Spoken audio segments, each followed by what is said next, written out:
صباح الخير عليكم، ورجعت لكم فيديو جديد وحوار جديد من النرويج لمصر. وطبعا النهارده الحوار هيكون على ده.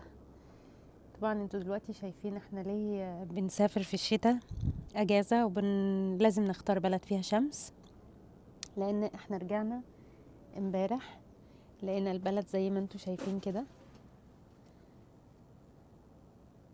طبعا بالنسبة لناس كتير شكلها تحفة،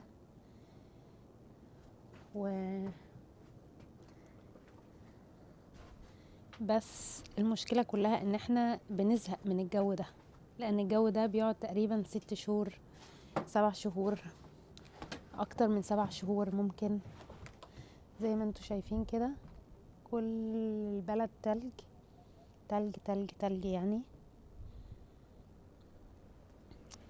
انا لسه طبعا في البيت عشان لسه اجازتي مكملة لحد يوم الاثنين، هرجع الشغل ان شاء الله يوم الاثنين. فقلت فرصة النهاردة اوريكم اللي احنا بنهرب منه في الشتاء، واللي بيجيب للناس اكتئاب هنا. يعني هنا الناس بيجي لها اكتئاب من الجو، مش من النظام، هو من الجو بتاع البلد. لان انت بتصحى الصبح زي ما انا قلت لكم قبل كده الدنيا ضلمه. يعني احنا دلوقتي عندنا الساعه تقريبا 9:30 الصبح، 9:30. تخيل انت تصحى والجو عامل كده، الدنيا ضلمه، يعني تقريبا الدنيا ضلمه. وطبعا مفيش نهار، يعني النهار مش هيطلع اكتر من كده، ومفيش شمس.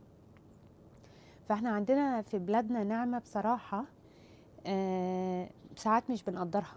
يعني انا فاكره لما كنت في مصر كنت بقفل الشباك عشان الشمس ما تخش، يعني ما كنتش عايزه الشمس تخش البيت، فدايما كنت قافله الشباك. فطبعا يعني ربنا استجاب لدعوتي وبعدني البلد ما فيهاش شمس، مش محتاجه اقفل اي شباك علشان الشمس ما تدخلوش، لان احنا هنا عايشين من غير شمس. وبجد بجد يا جماعه اللي ما عمره ما جرب الجو ده، هو في اول سنه بتبقى انت عايش فيها في البلد، بما ان انا عايشه هنا بقالي كتير، بتبقى واو، وتبقى الجو تحفه، وبتطلع بره تحس ان انت ايه ده. وفي ناس بيجوا هنا اجازات في الشتاء مخصوص علشان يشوفوا الجو ده، وعلشان يلعبوا في التلج ويعيشوا حياتهم بس طبعا هو لو خيروهم ان هم يعيشوا هنا طول السنه هيقولوا لا.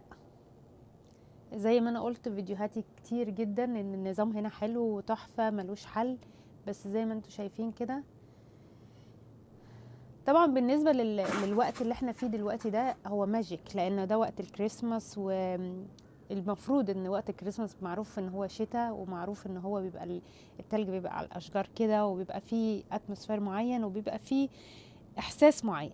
فاوكي، يعني احنا ممكن نعيش في الوقت ده في شهر 12 بالجو ده مفيش مشكله. بس بعد بقى شهر 12 ما يخلص وتبقى انت مستني بفارغ الصبر في شهر 1 الشمس، ويقول لك الشمس بترجع هنا يوم 21 يناير. بس تقريبا انا عمري في حياتي ما شفت الشمس رجعت يوم 21 يناير. الشمس ممكن بترجع في اخر فبراير حاجه كده. فبالنسبه للناس اللي جايين اجازات بيتمتعوا بالجو ده جدا، وبيبقوا فرحانين وسعداء وجايين مخصوص عشان يشوفوه. بس بالنسبه لنا احنا زهقنا. يعني انا رجعت من الاجازه، انا كنت هناك، انا كنت ماشيه حاطه وشي في الشمس طول الوقت عشان انا خلاص هفتقد الشمس لما اروح. وطبعا زي ما انتم شايفين هنا ده بيبقى نازل كده من البيوت. طبعا ده خطر جدا، لازم تبقى وانت ماشي في الشارع محاسب، وهما بيبقوا حاطين ساين يعني ان محدش يعدي من هنا. احنا طبعا لازم نشيله عشان في ناس ساكنين عندنا، ولازم لو ده وقع على دماغ حد خلاص كده انتهى. طبعا انتوا شايفين عامل ازاي اللي نازل، التلج اللي نازل من السقف. وهنا زي ما انتوا شايفين العربيات بتشيل التلج، بس طبعا اللي هم في الشوارع، يعني دي عربيات الحكومة مش عربيات خاصة. بس طبعا بالنسبة للناس العاديين اللي زينا بيشيلوا التلج بايديهم مش بالعربيات. ودي كان نبذة صغيرة جدا عن اللي انا رجعت له بعد الاجازة بتاعتي، عشان تعرفوا المعاناة اللي احنا فيها. وخليكم معايا وارجع لكم بفيديو جديد بس من غير تلج ان شاء الله، قريب ان شاء الله.